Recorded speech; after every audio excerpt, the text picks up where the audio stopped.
চলো অনেক দিন পর পটল বাটা করে ফেলি। পটল বাটাটা খেতে ভালোই লাগে। দিয়ে দিলাম কালো জিরে, শুকনো লঙ্কা ফোড়ন। আমি এই পটলটা মিক্সিতে ভালো করে পেস্ট করে নিয়েছি, সঙ্গে একটু অর্ধেক আলুও দিয়ে দিচ্ছি, একটু টেস্টি হবে। এবার আমি ফোড়ন দিয়ে দেবো। ফোড়নে দিয়ে দিলাম মশলার মধ্যে কষিয়ে নুন একটু স্বাদ দেখে নামিয়ে এবার দিয়ে দিলাম হলুদ, নুন আর চিনি। এবার মশলার মতো কষিয়ে ঘন ঘন করে একটা গ্রেভি টাইপের করে নামিয়ে নেবো। এরকম করে পটল বাটাটা খেতে ভালোই লাগে।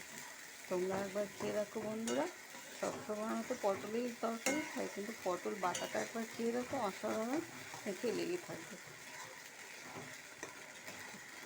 তা আজকে দেখো তোমরা তাড়াতাড়ি আজকে করে ফেলো পটল বাটা। এমনি সময়